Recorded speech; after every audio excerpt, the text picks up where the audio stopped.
Okay, we will start with the prayers.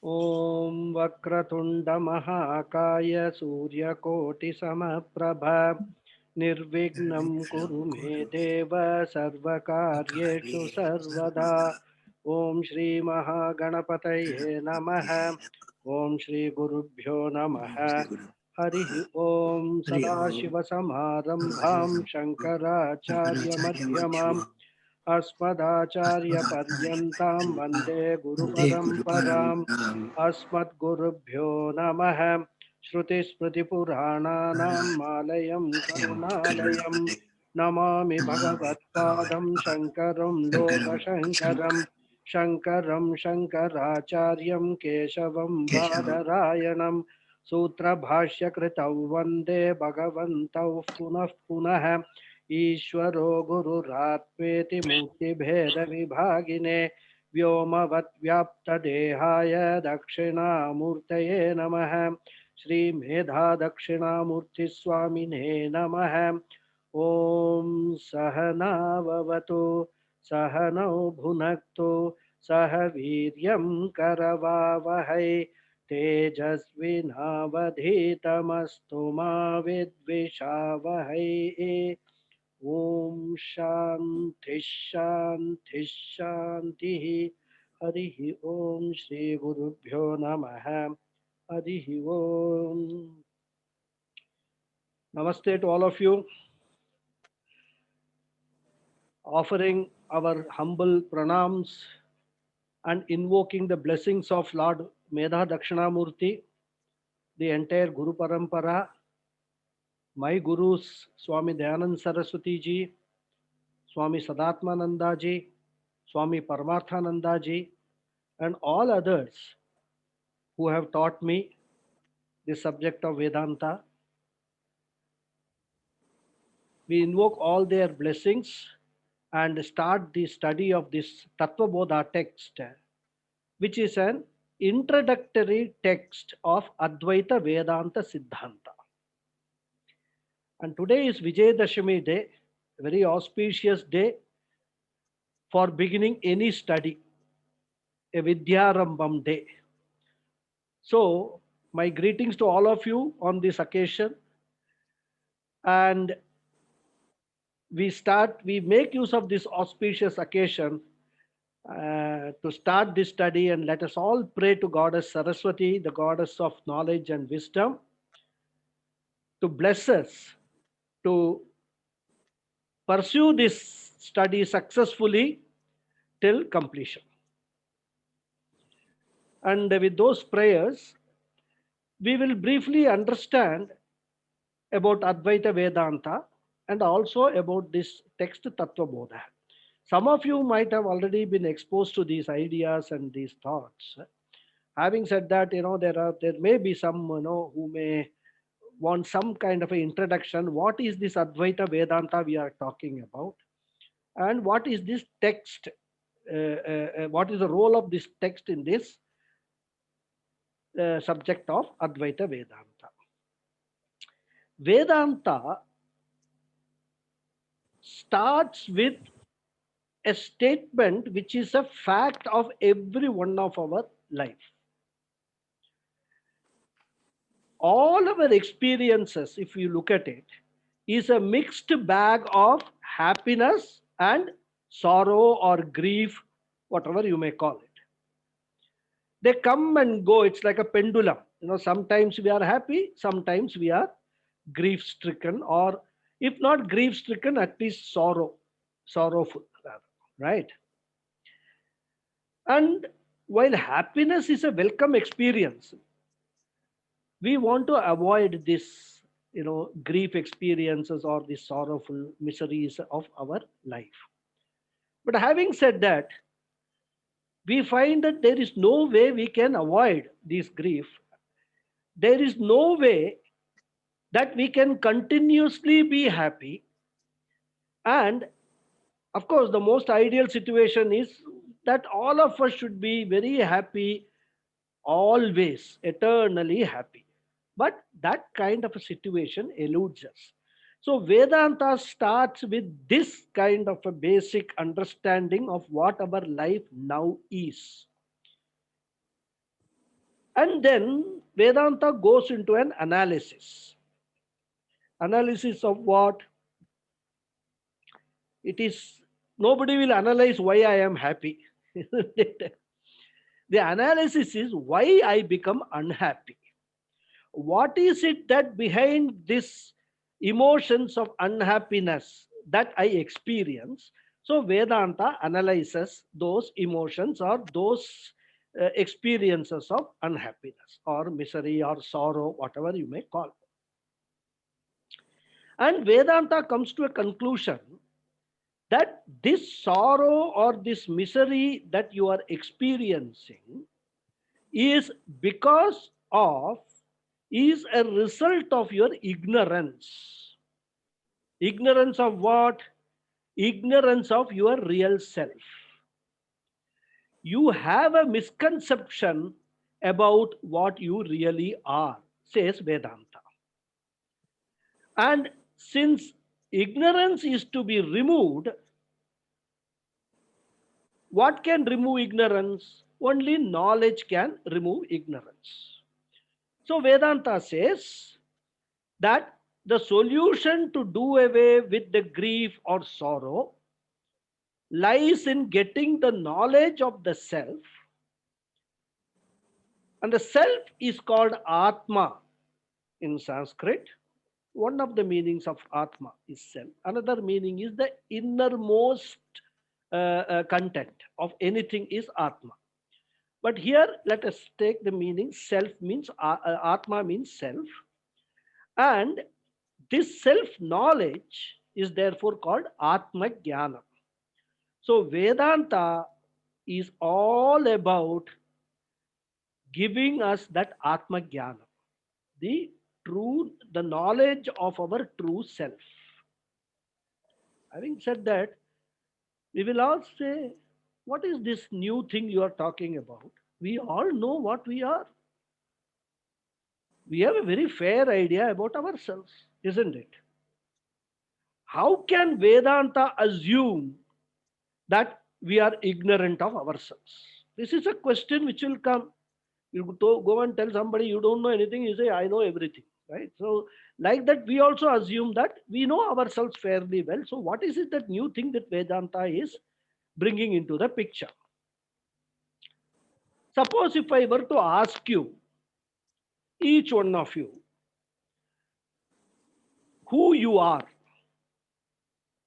you will be very easily able to tell me your name.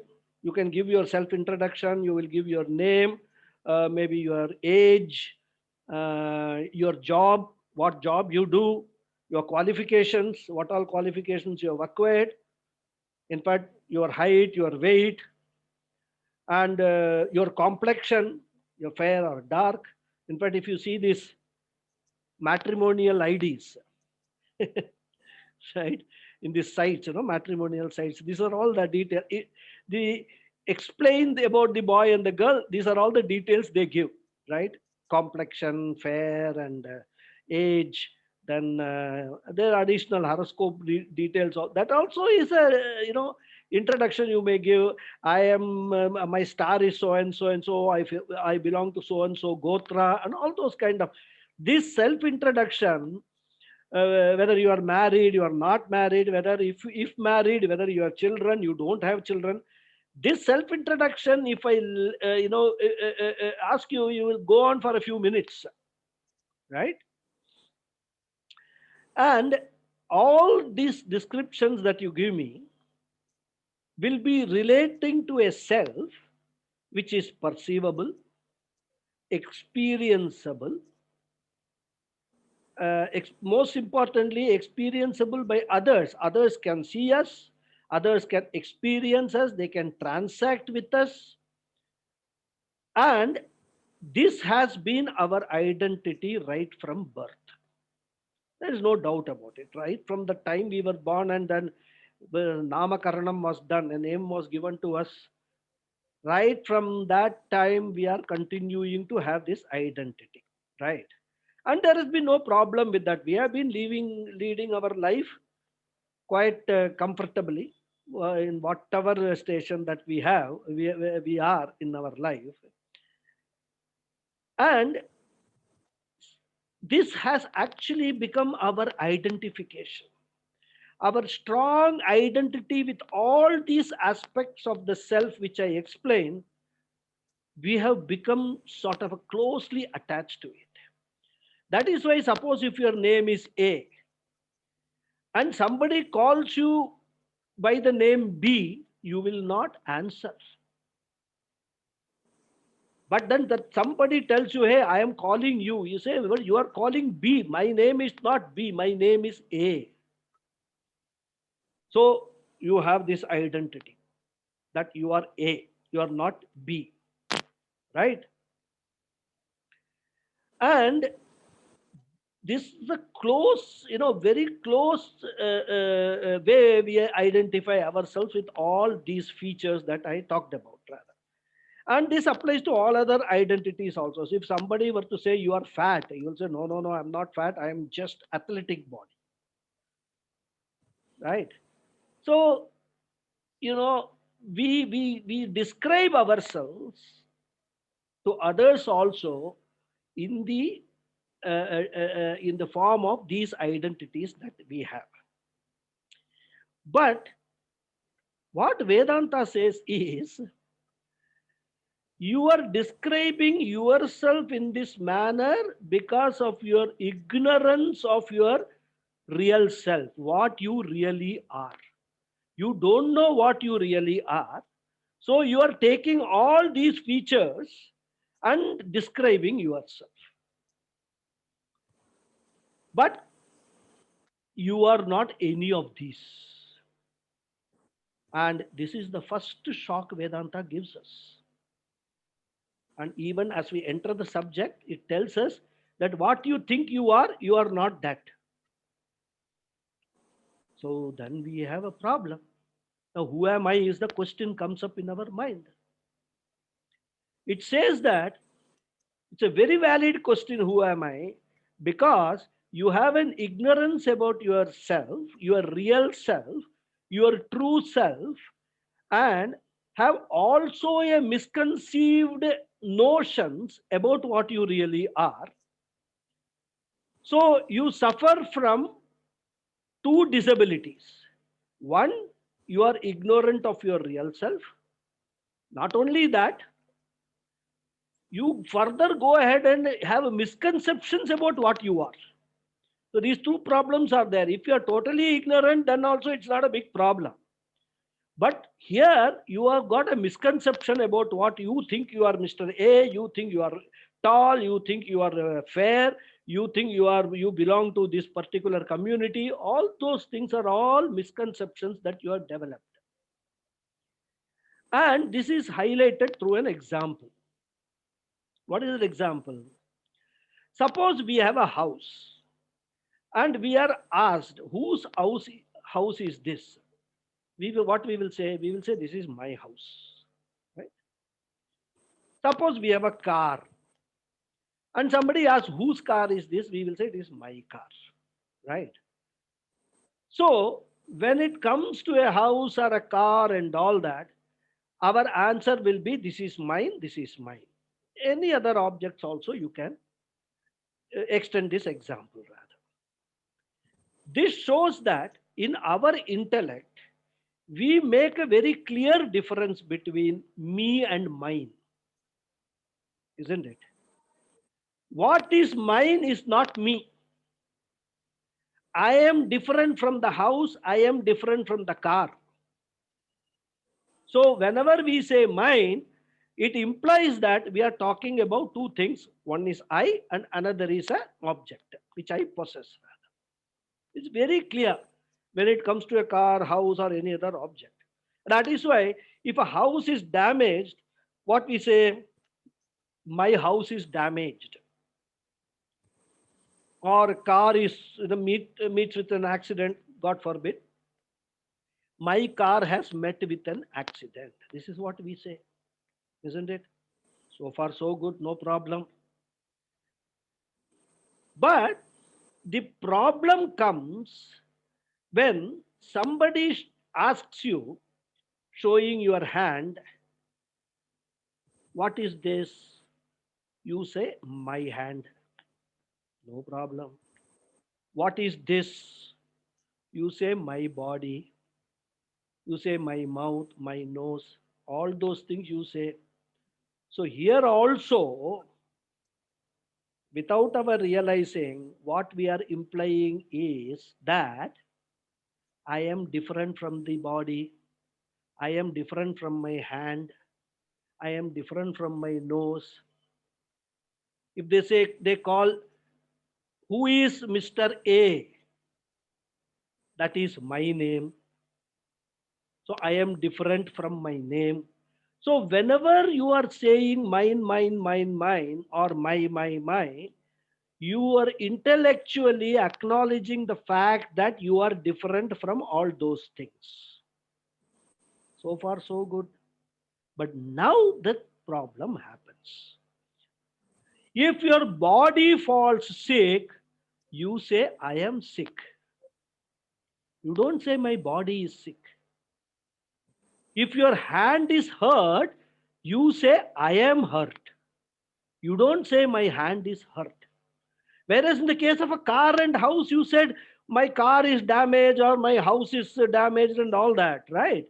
Whereas when it comes to your this body mind sense complex, whatever you have been explaining or expressing as my body, my hand, and my name and all suddenly becomes I. So that's a mixing happens between what belongs to you and what you are. And that is what Vedanta is pointing out. He says that this is happening because you have a fundamental ignorance about who you are. But since you want to know an answer to the question who you are, that intellectual curiosity is always there in you. Conveniently, you take this body, mind, sense complex to describe that that is what you are. And you have understood this body, mind complex as you, body, mind, sense complex as yourself. And because of that, you are actually owning up all the problems that this body, mind, sense complex faces. And that is the root cause of all your misery, sorrow, grief in your life. Right? So, what it means is that this fact, this fact that I am different from my body mind complex is not known to us at all. We are ignorant of that particular fact. Right? So, this is the first shock Vedanta gives. All along what you have been thinking or what you have been taking yourself to be, you are not that. All these things belong to you, fine. Vedanta doesn't deny it, but you are not your body mind sense complex. This is the first point Vedanta makes, and this is the root cause for all your troubles in your life.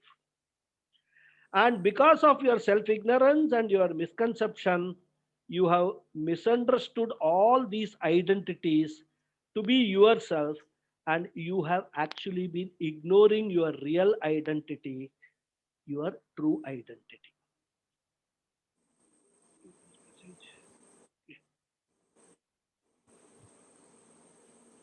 Suddenly something comes. Okay.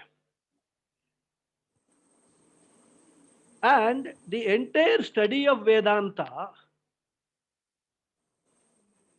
excuse me,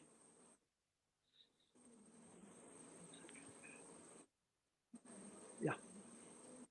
And this entire study of Vedanta is all about revealing your true identity.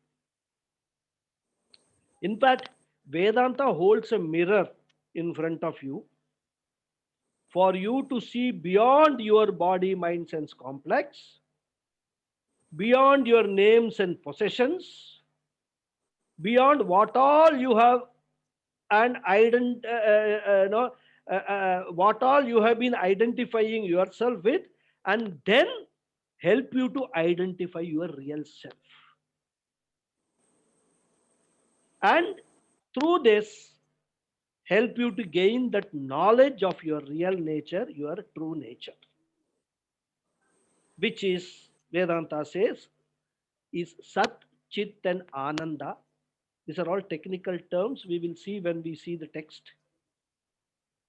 Sat is pure existence, Chit is pure consciousness, and Ananda is pure happiness. Ananda is also defined as Ananta, which means limitlessness. So Vedanta says, my dear, please understand that your real nature, what you are, is this Sat Chit Ananda. You are the nature of existence. You are of the nature of consciousness. You are of the nature of happiness. You are of the nature of limitlessness. This is what Vedanta says. Can we, take it on its face value? It is very difficult because all that we have been identifying ourselves as whatever I described is not from this birth alone. In all our past human births, this has been the way we have been identifying ourselves. At no point in time we either had the inclination or the time to go into all these aspects of why we are unhappy. Why is it that happiness comes and at the same time we also experience unhappiness? This question we never ask ourselves. Vedanta, without your asking, is giving the answer why you are unhappy, right? So Vedanta says that you actually have no form. This form that you are seeing is all form of your body mind sense complex. You have no name. You are Nitya Shuddha Buddha Mukta Atma. Nitya means eternal, Shuddha pure, Buddha wise, and Mukta a liberated soul. You are already that. And then you have been taking yourself because of your identification with this body mind complex. You have been taking yourself that I am born, I will die, I have a date of birth, I have a date of death, I am not eternal, I am limited both in time and space, I am a alpagnya hai, my knowledge is very very limited, and then I am bound by so many things that how can I call myself liberated at all? I am not at all free. This is what we have been taking. Vedanta says all this is wrong notions that you have got. You are actually this. Nitya Shuddha Buddha Mukta Atma you are. So this is the real nature of yourself, and that this knowledge is what Vedanta unfolds beautifully throughout all the scriptures. Rather, scriptures here means when I talk about Vedanta, I am referring to mainly Upanishads and Bhagavad Gita, right? Even though Puranas and all have such messages, but they are all hidden into so many stories and all. And what happens is people who hear these Puranas and all, they get lost in those stories and they miss the message from the Puranas. So if a serious student wants to understand about all these things, best thing is to start with Bhagavad Gita and Upanishads and study them rather, understand from them. So this revelation that you are Nitya Shuddha Buddha Mukta Atma is a mind-boggling revelation. We never thought about ourselves as that. And our intellect, I can guarantee, will refuse to accept it in the beginning. It is like what is shown in some of the old Indian movies, I remember, There is a kingdom. There is a king and a prince is there. And then something happens and the prince gets lost or kidnapped or whatever happens. Then this prince, young prince, a small boy, 5 years, 4 years kind of thing, he gets, somehow to a nomadic tribe. So he grows up as a nomad, going from place to place and all that. He has actually acquired all the habits, all the name, everything of the nomadic, whatever was given to him by this parents, nomadic parents rather. And then he grows up. Then one fine day, when he is doing something or playing or I don't know, when he is a young man, one wise man comes, sees this boy, and tells him, "Hey, you are the lost prince. You should be the king of this kingdom." That fellow says, "What are you talking? I, lost prince? I have been with this nomadic tribe. We have been going through all these places and all. And what are you talking?" He says, "No, no, no, I know it. Because I was a courtier in your father's court. And I know I can identify you by some body mark which is there, maybe in the chest or somewhere." He says, "That is there. Show me your chest. If that body mark is there, you are the prince." He shows him that the body mark is there. He says, "You are the prince." So then, even though initially it is, they don't believe it, then eventually they have a high respect for this old man, wise man. So they know that he will not tell wrong things. So they all believe, they take it. Okay, now what we should do? They say that go and regain your kingdom. You are the king of this country. So then, the story goes, and you can, I don't want to go 3 hours telling about the film story rather. But our situation is like that lost prince. Here, Vedanta comes as the wise man is telling you, "Hey, dear, you are the lost prince, you are the lost Atma, your ignorance have completely, covered what you really are. You are actually great. You are the best, most exalted thing that is there in this world."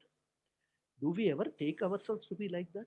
But Vedanta tells you, even if it is false, it looks very nice to hear such things, isn't it? Anyhow, but it is not false because Vedanta is saying it, and Vedanta is what? Vedanta is part of Vedas, it's the last part of Vedas. And when the last part, Vedas will never tell anything false. Satya Vachanam. Everything Vedas say is truth only. So we have to have that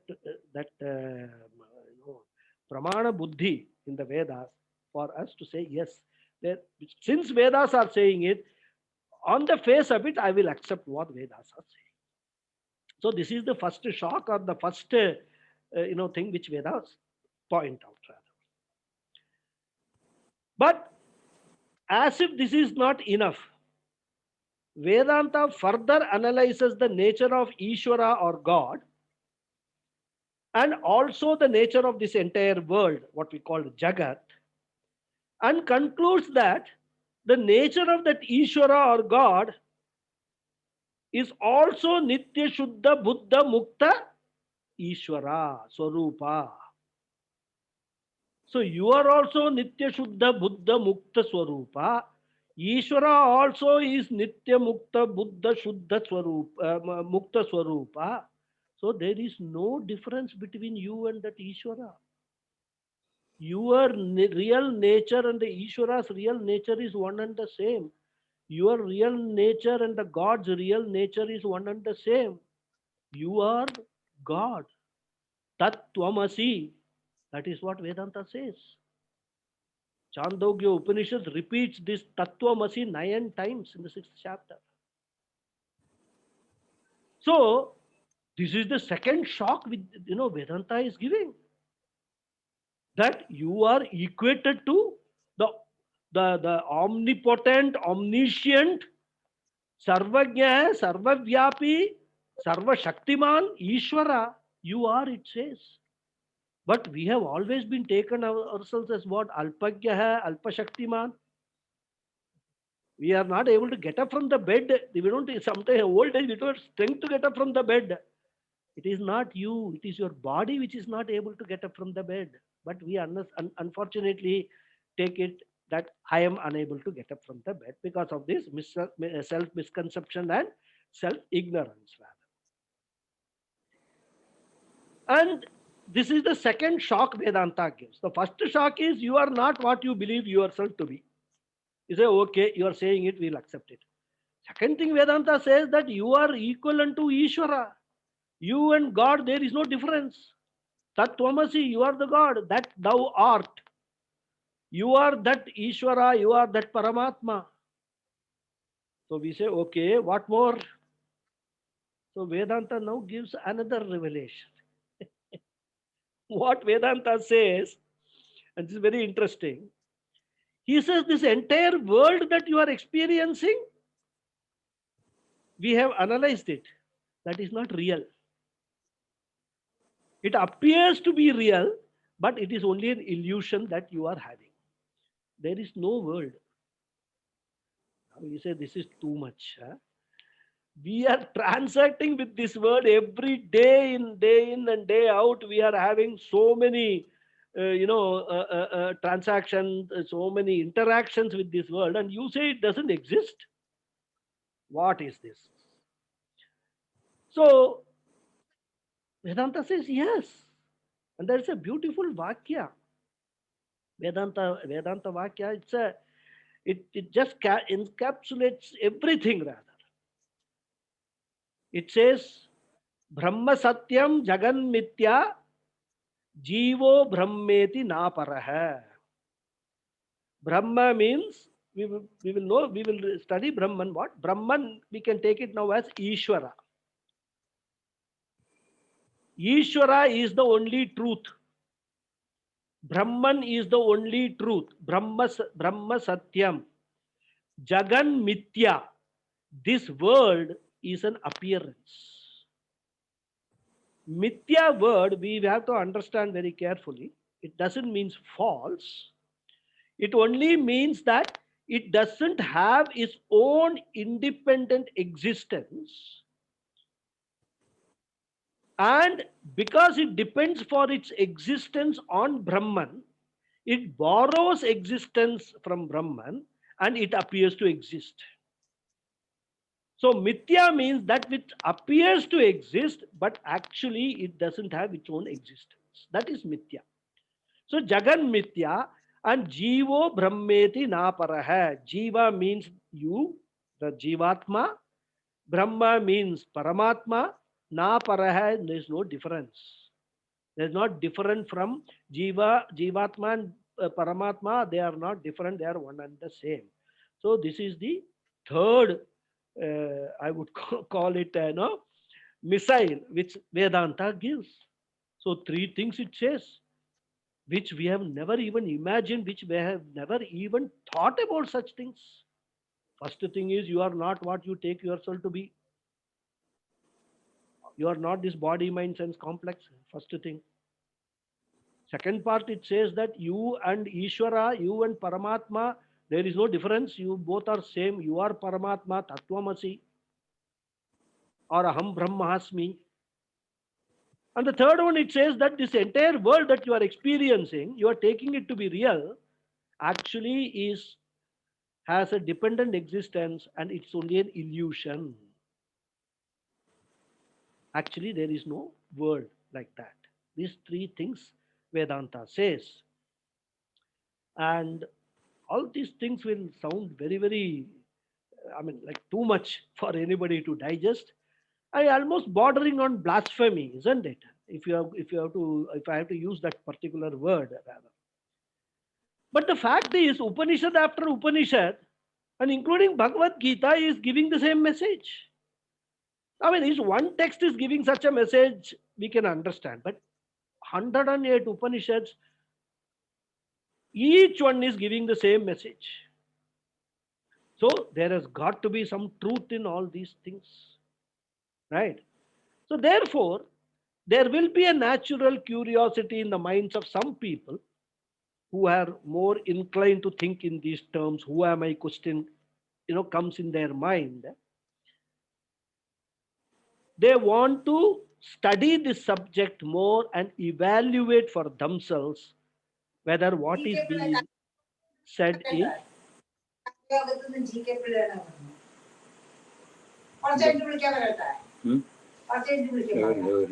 mute all, please. Mute your mics. So some people will have this curiosity to find out what is said is acceptable, whether there is any logic behind it, or is it only is a matter of faith. We just have to believe it because the Vedas are saying it. Rather. So this leads us to a detailed study of this Vedanta. That is why it becomes relevant. Why people are talking in the middle? Please don't talk. If you want to talk, mute your speakers. You are disturbing my talk.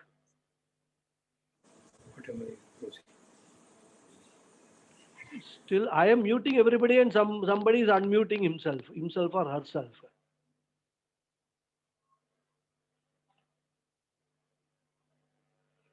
So, in this context, a detailed study of this Vedanta becomes relevant. And as I said, when I say Vedanta, we are talking about Upanishads, Bhagavad Gita, and all that. Brahma Sutra, one of the most analyzed Vedanta text, rather. And also lot of introductory texts which have been written by various acharyas. They have written advanced texts also, rather. So many texts are there. Especially Adi Shankaracharya has written lot of texts. So it is not the knowledge of any object, but it is the knowledge of the subject, I, right? And this is considered to be the highest knowledge one can acquire. Once one has acquired this most exalted knowledge, there is nothing more to be known, right? And a person who knows this, who knows his self, is called a Atmavit.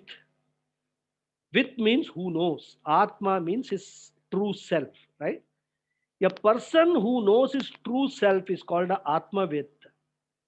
And Upanishad says, Shokam tarati Atmavit. A person who knows his self will swim across tarati, Shokam, the ocean of sorrows, grief, miseries, and all.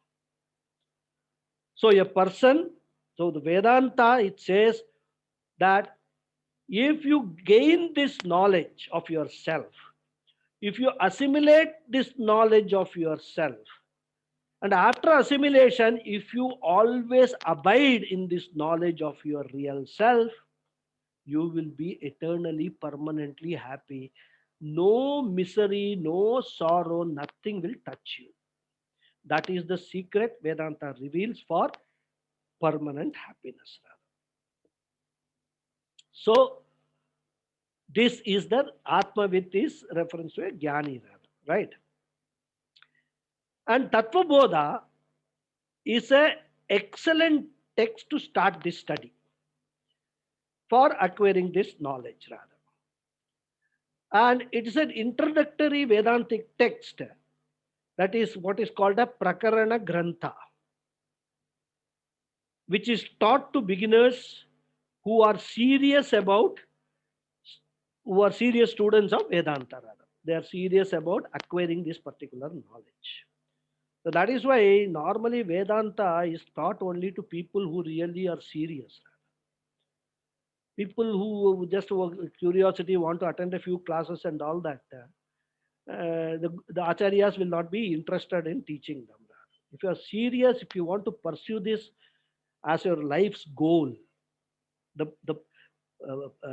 moksha purushartha of your life, then come to Vedanta is what Acharya says, right? And like any other knowledge, a student who seeks this knowledge also have to have certain basic qualifications, right? Because if you want to study medicine, you have to have certain basic qualification. You want to study engineering, you need to have certain basic qualification like mathematics and all that kind of. So similarly, this Vedanta is also a full-time study. So you need to have certain basic qualifications rather. So the students first needs to have a broad overview of what this Vedanta is all about, what are the qualifications that are required, and if he doesn't have those qualifications, how he can actually acquire those qualifications for the study of this Vedanta. What is the meaning of all the terminologies which are used in the various Vedantic texts? There are a lot of terminology used. I mean, few of them I just now told you. Satyam, the Sat Chit Ananda. Now, what does the Sat Chit and Ananda mean? So many other terminologies are there. What do all those terminologies mean?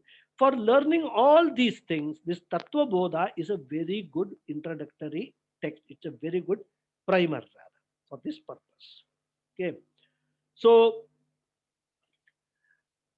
when one desires to learn the Vedantic scriptures, one needs to pledge one's commitment to the teaching by regularly attending the classes, paying attention to what is being taught in the class, in fact, revising the teaching. Swami Paramarthananda always insists you come to the class, go back and revise what has been taught. So, revise the teachings and following all other disciplines which the Acharya or a teacher may advise from time to time. And during the process of this learning, many doubts may occur in the mind, rather, which is very natural. They may arise in the mind, rather. But the teaching methodology requires that the doubts are not raised during the course of the teaching session, but they are raised and got clarified at the end of the session. So when the Acharya is teaching, the students are supposed to focus on the teaching, what is being told, and not allow their mind to wander around, ponder over the doubts. Just doubt may come, note it down in your notebook or piece of paper. Many times it may happen that by the time the session ends, your doubt may be clarified by the teacher himself. But if that doesn't happen, raise your doubts at the end of the session, and the teacher will be glad to either clarify on the same day, or he may need to refer to some other text for if the doubt is of a very exotic nature. He may need to refer to some text and then clarify it in the next class. So this is another aspect of this teaching methodology, this teaching discipline that we must all understand and we must follow rather. So this is all what I wanted to just tell you today as an introduction to this Vedanta. And from the next class onwards, I will get into the subject matter of Tattva Bodha. I may not straight away get into the text itself, which I have sent to all of you, because even to get into the text, some background information about our scriptures, about our culture is very much required. So maybe 1 or 2 sessions I will spend in trying to explain some of those aspects. After which we will get into the text and then go through word by word, understand its meanings, and then continue this study rather. Some of you may have asked me how many sessions it will take, how long this will go, and all. See, I cannot give any prediction, but normally Tattva Bodha text can be completed. If I go very fast, I can complete it in 20 sessions, which means 20 weeks.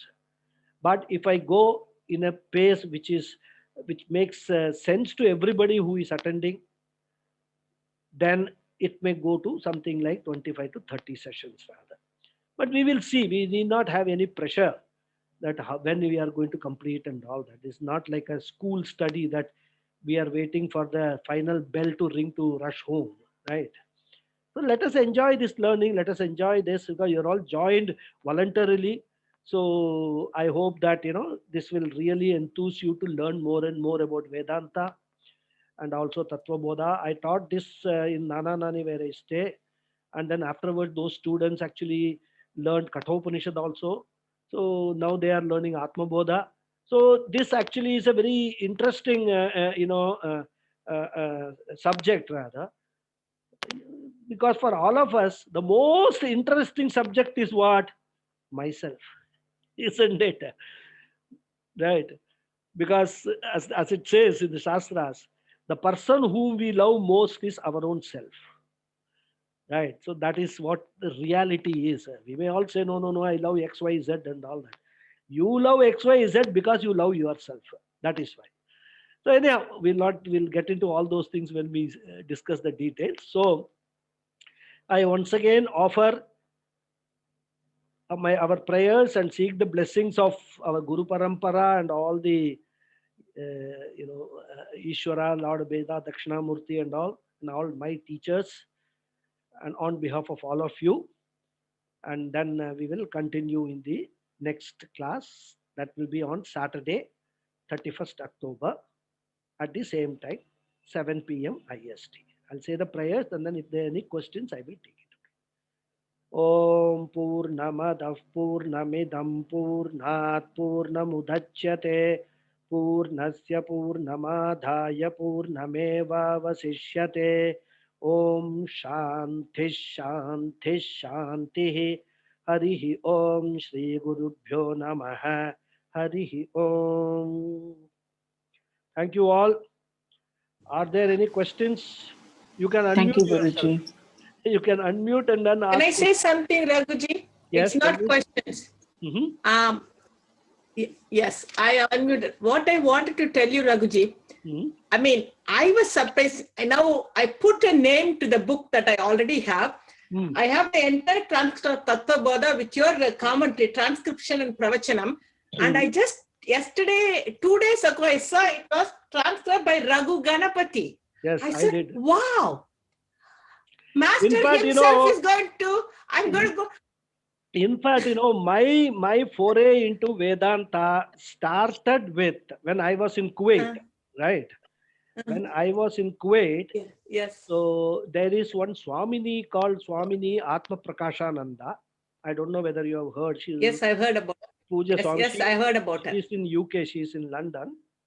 So she was my acquaintance. And then when she came to know that I am interested in this particular subject matter, Vedanta, and then since I am in Kuwait, so she advised me to listen to Swami Paramathananda's lectures, right? Those days, luckily for me, those lectures were available on internet, free download, right? These days, of course, a lot of copyright issues have come and all that, and so they're all vanished from the internet, rather. Having said that, then she also told me that you should do it systematically, start with Tattva Bodha. So like any, raw person, I started with Tattva Bodha. And what was happening was, as I was listening to them, then I suppose the fifth lecture is there. He makes a point. Then I will get a doubt, this point, something he had told earlier with reference to the same point. Then I had a difficulty to find out in which talk he had said that, first talk or second talk and all. So then I thought that I should start taking notes, right? So that it is easier to refer to the notes. So once I started taking notes, then it occurred to me that when I'm spending so much of time and effort, why not transcribe the whole talk? Because fortunately, in my younger days, I have learned typing. I can type at a very fast speed, right? So I can actually type as I listen, I can fast, type rather. So I actually transcribed the whole thing. Then I transcribed Atma Bodha also rather. Right, 2 texts I did. Then I met Swami Paramathanandaji when I in Chennai, sought his blessings. And luckily for me, Ishwara's Anugraha is there. In fact, I would say that all of you are here today attending this class is only because of Ishwara's Anugraha. Without that, the thought of going into Vedanta will not occur to anybody. I can guarantee you that. That Ishwara's Anugraha has to be unlocked. Then only you come to Vedanta. Otherwise, people may listen to Vedanta and just dismiss it as all nonsense and then go away. because that anugraha is missing. So like that, So yeah, so yeah, I would. that is how, then I got a chance to get admitted to Puja Swamiji's ashram. I spent 3.5 years there and then got the full knowledge, Yes. whatever I was looking for. So that is the thing. In fact, as you say, that Tattva Bodha transcribed from me, in fact, my teaching more or less will be all following those notes only, which I took from Swami Yeah, Paramathananda, which are excellent because notes. no, excellent notes. I have read lot of them, but I have to keep understanding because I have to go through, because True. See, from a involved in the book, family life. I mean, we cannot, get everything. yes, Unless yes, you somebody need it directly. explains to you, Yes, it makes exactly. a lot of It difference. makes a lot of sense. Yes, Yes, yes. No, yeah. what I wanted to say, I downloaded 2 years ago from Arsha Vinash India, and I said, "Oh, this is good. Who was this?" I said, "Raghu Ganapathy." But Yeah. who is this Raghu Ganapathy? And I said, 1 week ago, I said, "Oh, this is whom I am learning Sanskritam." Yeah. That is how life It's takes you, I a mean, small world. You come to know even the text. well, It's done a fantastic. And thank you so much, because this has been useful to many of us. Okay, that is my guru's ashirvadam to me, my guru's blessings to me, that I am able to share whatever little that I know with all of you, those people who are interested. I have listened to the transcript of Swami Paramathananda long time ago, but Yeah. you are going to, with your help, I can recollect and get more understanding. Let us So hope that so. my Whatever okay. And best Guruji, by Anyway, the way, I can do, I will certainly do. thank you so Guruji, by the way, thank you so much. Excuse me, another coincidence too. You mentioned Nana Nani Guruji. So we also spent part of the year there in Nana Nani Phase 3. Okay. I am teaching few students in Nana Nani phase. I live in Nana Nani phase 4. In fact, live in the sense, not right now. I used to before the lockdown. So there are We spend most of the part of the year in Nana Nani Phase 3, Daliur. Yeah, I know. Yeah, I was in phase 4. That is Badavalli. Yeah. Yeah, okay. So there That's are few very students, nice, they were learning. I've taught them. They're still learning. Thank you very much. Dhanyavadaha. We'll pray for Thank you so your much. health. All we'll do, pray for your health. Let us hope so. Well, As And our long as namaskars to the you, Ishwara's Guruji, grace on is this day. there, it will go on. So don't worry. What we have to pray is Yes. for Ishwara, more and more grace of Ishwara. That's what we have to pray. Grace for all of, grace for you, mainly for you, For because you are everybody. Acharya. That's okay. Yes, for all. Namaskar, Okay. Guruji. Dhanyavadaha. Hari Om. Hari Om. Hari Om. Hari Om. I have one query. Yes. Acharya, will you be posting your lectures in the YouTube? Yeah, I will be posting this in the YouTube. No, Yeah. I'm asking this question mainly because in that case, I can fully concentrate on what you are talking. No, wait. Instead of... Let me clarify. I will be posting it in the YouTube, but that will not be made public till the end of the course. Because I tell you why I want to do that. Because I want you to focus on the talk during the class, attend the class as much as possible, except for totally unavoidable circumstances. Yes. And if a student is not able to attend a particular class for any unavoidable circumstance, I will actually give the link of that to that particular student. He can actually view the missed class. But otherwise, if I make it public, my experience is many people think, okay, although it is available in the YouTube, I can watch it anytime I want. So they will lose the interest in attending the classes regularly. So this has been my experience. Let us not take any decision now. I am recording all the classes, including this is being recorded. And if anybody requires it, I can always make it available. It's not a problem. If it is for the purposes of learning more or revising, I have no problem at all.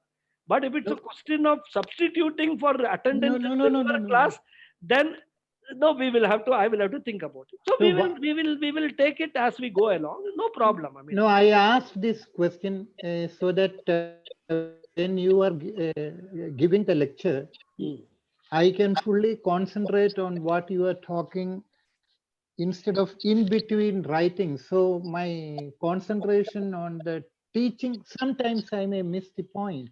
Okay, we So can I then, can then I will if more students want that, I can actually then share the link with every student, because I will be processing it in a day or two, and then I will be putting it on YouTube. But I had told in my instruction that it will be made available only at the end, for this reason only, rather. But if you That feel will be better, I think. I feel you give it which after one, class a day or two. Recording you can give it because you can refer. I told you before. yeah, fine. I will do that then, Yeah. and I will send the link to all of you as I do for Sanskrit Yeah. classes, rather. Yeah. And then you can all watch it if you want again. once more. Exactly. Correct. And before correct. the next class, you can know what was told in the previous Yeah. class. Yes. Exactly. Okay. I can add one more thing, that Yeah. to ensure that we revise the class within a period. Say, for example, you keep that today's class for 1 week in the YouTube, Mhm. and after 1 week you can take it, so that all of us will have to go through maximum in 1 week, and whatever we have to note down, we can repeat it from the video and then note down. Okay. That also is a good suggestion. We So will see that that. there is some sort of a focused study. Yeah. I know. See, the reason why my experience is, sometime back I started a class for basic Vedanta. Right. Okay. Now, initially, there were about 17, 18 people who joined, and I started sending them this video recording to everybody. Then, after some time, there will be 5 students, 6 students, because then everybody will ask, where is the video recording? They don't attend the class, but they want the video recording. So I felt that, this is not the way to learn Vedanta. If you are not interested, why you are asking for the video recording if you are not interested? And you don't give me advance notice also. And another request I want to make to you, if you are not able to attend class for any reason, just send me a message so that I know that you are not in the class, right? Okay. So that is a request I am making. Any Acharya will make. I am not very keen on taking attendance and all that kind of stuff. Yeah. But I would like to know that, there's a regularity in attending the class. That is a value addition that, I will look for myself. That so many people are, they are there and they are learning something. So that's the thing. But I can tell you one thing: this Tattva Bodha will be a totally mind-boggling revelation. The things it is going to reveal to you. In fact, it is fantastic. I mean, those who are like that, I think Padma Mami said that, isn't it? Regarding this downloading from Arsha Avinash. Yes. Yeah. So if you go through the text, Arsha Avinash. Yeah. It's a fantastic text, this Tattva Bodha. Yes. And it is. See, I have, Raghuji, I have this book in front of me. See? Yeah. This is the. In fact, I have released the second edition. Oh, really? I don't know which edition.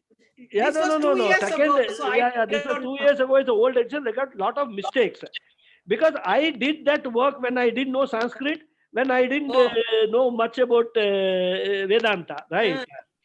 But now I revised the whole thing, because lot of. So I will download the second edition. I will download. I have not. I am not putting it in Arsha Avinash any longer. Rather. Oh, you didn't? Okay. No, because that I am going to just keep it in the private circulation only. Anybody wants, I will give the PDF copy to them. I am not going to making it public and all that. Oh, I see. Because there are only 2 texts I have done, and then that's okay. I mean, because Swamiji also says that it has only one place all these texts should be there. But I personally felt that it's not too much I am contributing. Let me contribute more by way of teaching rather than putting the work on Arsha's site rather. Yes. This is good. It's personal teaching is much more than reading a text. Yes, I agree with you. No, it is very important. Text anybody can read, but nobody will understand anything, especially Vedanta. Understand? Yes, it's like Greek and Latin. Yes, you have to have a comment. You need to. That is. Yes. Thank you, Guruji. Right, Hari Om. Hari Om, we will meet on next Saturday. Okay. Thank you. Hari Om ji. Thank you. Hari Om. Namaskaram. Namaskar. Thank you, Acharya. Thank you. Hari Om, Guruji. Hari Om. Thank you, Guruji. Thank you. Hari Om.